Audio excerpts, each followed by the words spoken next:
Ayan mga kalahi, grabe, tignan, sobrang lakas na ng ulan mga kalahi. Tapos yung mga ibang tao doon, umiiwas na sila. Kumbaga bumaba na sila lahat. Tapos ang pinakamatindi dito, tignan nyo po. So kailangan na natin pumasok muna. So kailangan natin pumasok dahil hindi basta-basta yung lakas ng ulan.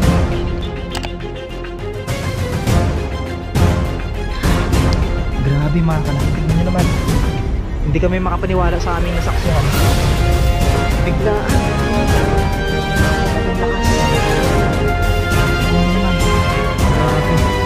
Sobrang lakas mga kalahi ng ulan.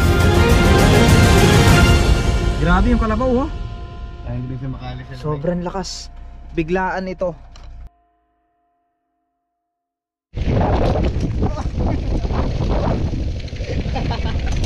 I wanna do it all with you by my side. If you're in, meet me here tonight.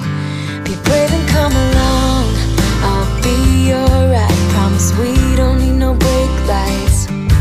We can travel the world, so just say yes.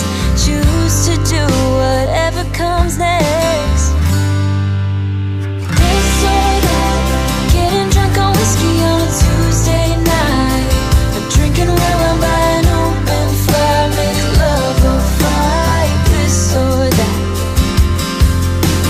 This or that. Evenings on the train or catch a morning flight. Enjoying dinner until midnight, or bed by night. This or I wanna see it all. Find the northern lights, see the stars in the open wild. Catch a glimpse of Panama. We don't need a map. I'll let you know when we've arrived, yeah. We can travel the world, so just say yes. Choose to do whatever comes next. This or that, getting drunk on whiskey on a Tuesday.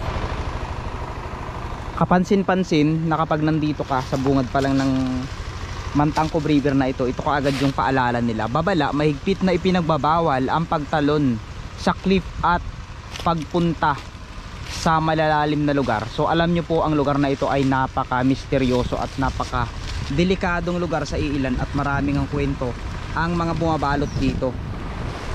Tara, samahan nyo kami.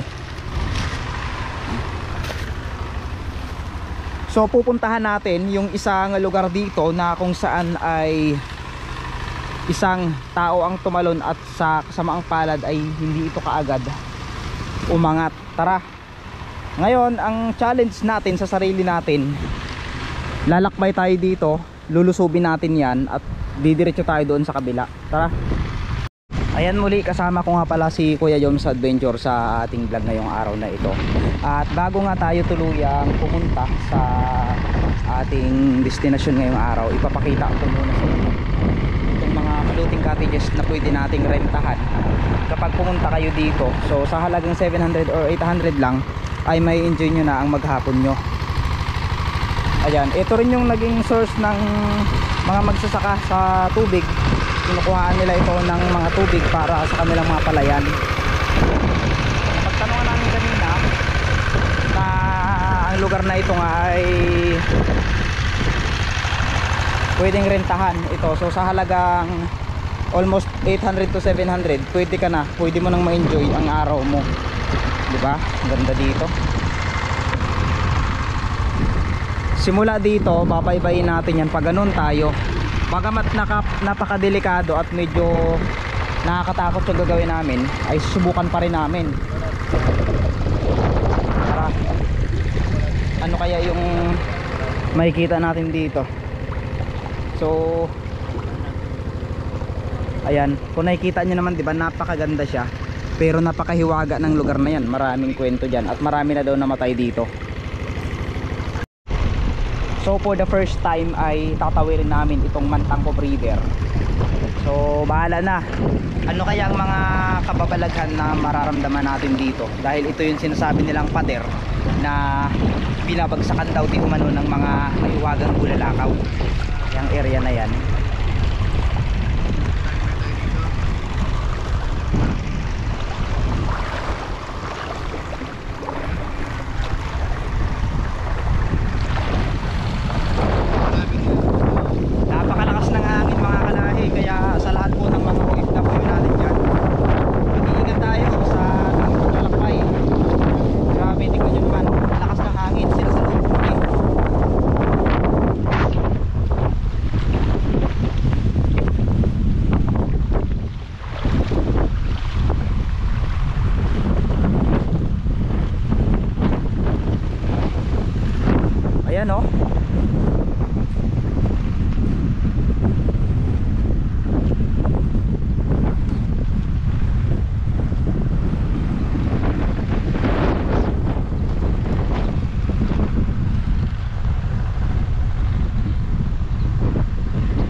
ayon sa nakalap na impormasyon, sa pagsasaliksik ko sa lugar na ito, napaka misteryoso talaga ang lugar na ito.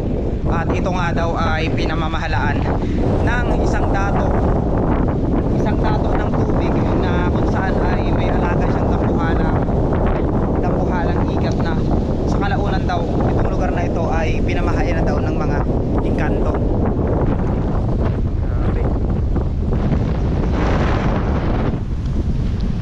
Kung makikita nyo naman, parang mabarkong bato.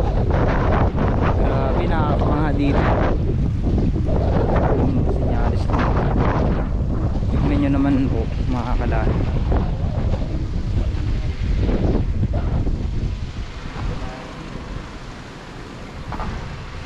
Sobrang daming mukhang nakatingin sa amin. Hindi namin alam kung ano ito. Oh, may talaba oh. Talaba? Oh, talaba. Bakit tinubuan ng talaba dito? Ayun. Tinubuan ng talaba. Saan na? Ang lugar po na ito ay area ng kabatuhan. Pero ang pinagtatakaan ko, bakit nabuhay ang talaba dito? Kung makikita nyo, hindi po ito tubig dagat. Grabe.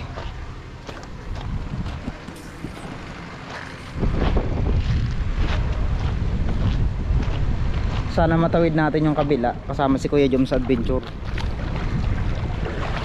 Grabe, nakakapangilabot. Pinakilabutan ako.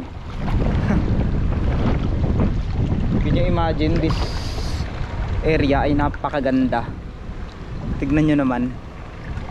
Ayan o, malalim po, grabe. So kailangan nating tumawid sa gantong lugar dahil gusto kong ipakita sa inyo yung isang lugar na kung saan misteryoso. Ito po yung lugar na talagang mahiwaga dahil kung makikita nyo, simple lang siyang tingnan pero napakalalim po ito. Ito yung pinakakinakatakutang area at lugar dito. Ito dahil mayroon daw ditong mga nilalang na nakatira. Kita nyo yan? So binalaan yung lalaki na yun na wag nang umakyat dahil delikado. At nung mga panahon na yun ay talagang napakatindi ng ragasan ng tubig. Ngunit inakyat niya pa rin ito at sa kasamaang palad siya ay bumagsak at namatay na ng tuluyan. Ngunit ang mas nakakagambal na pangyayari, hindi kaagad siya nakita. At ang pinakamatindi pa doon, 24 hours siyang hinanap, ngunit pinaglaruan lang siya ng mga tao dito. Kung makikita niyo yan.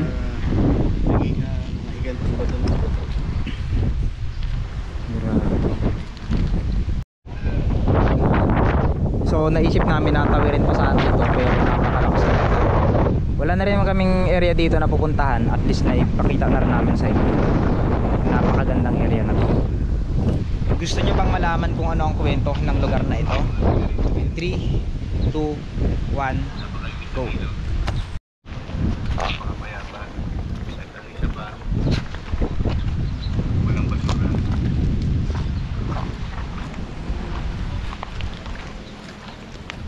Video sa kumari ko na nandito siya, marami siya floating boat. Dito sa area na to. Lagi na siya pupunta. Sobrang ganda ito dati. Pwede yan, no? Hindi naman ma-animate siya dito.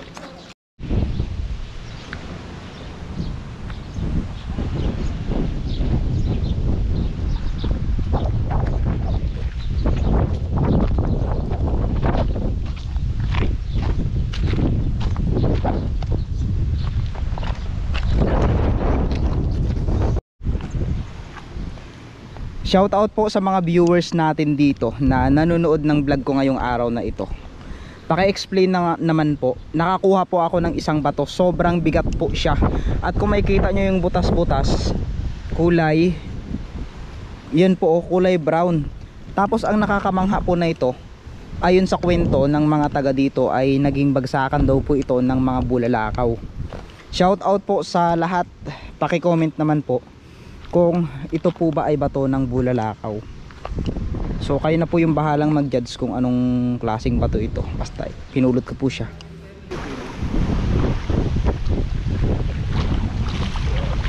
Yan po, basahin natin. Yan. Kung makikita nyo po, kinakalawang siya. Paki-explain nga po kung anong klaseng bato ito. Maraming salamat po mga kalahi. Gumaan siya. Hindi siya hindi siya meteorite. Kasi kung meteorite ito, mabigat sana ito. Pero dahil sa nakita natin gumaan siya, nakikita nyo po. Gumaan siya. Paki-explain po kung anong tawag dito.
Grabe mga kalahi, kung makikita nyo, sobrang lakas na ng hangin dito sa Mantangkob River. At ang pinakadelikadong part dito ay yung biglaang pagragasa ng tubig. Gumagalaw yung mga bangka, tignan nyo po. Tignan nyo, sa sobrang lakas ng hangin ay napapalid yung tinatawag na floating cottages. Grabe, tignan nyo po. So yung mga nagaling doon sa loob ay talagang bahagya na pumunta dito dahil delikado na at talagang hindi na basta-basta ang lakas ng hangin dito. Baka bigla nang bumagsak ang sinasabi nila ng police. Grabe, tignan nyo po mga kalahi. So sa mga oras na ito, napakalamig. Lamig. So kailangan nating magmadali sa mga gantong panahon dahil pag rumagasa yung tubig na yan, lahat ng mga floating cottages na yan, panigurado. Ayun. Grabe, nilalamig na ako, hindi pa ako nakakaligo. Ayan mga kalahi, grabe, tignan, sobrang lakas na ng ulan mga kalahi. Tapos yung mga ibang tao doon, umiiwas na sila. Kumbaga bumaba na sila lahat. Tapos ang pinakamatindi dito, tignan nyo po. So kailangan na natin pumasok muna. So kailangan natin pumasok dahil hindi basta-basta yung lakas ng ulan. Ayan. So kailangan nating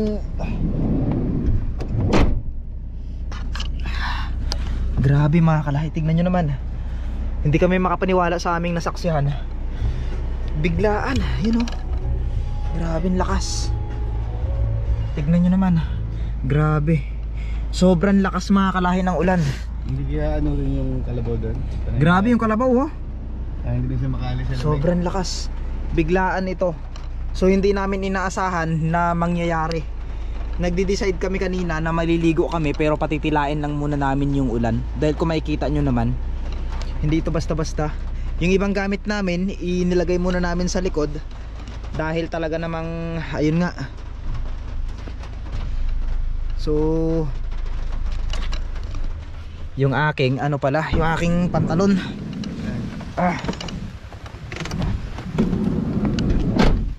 Oh my god, yung pantalon ko basang basa.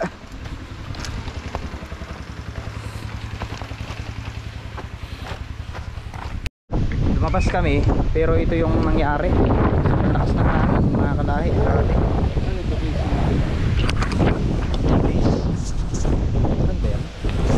Parang wala kanila.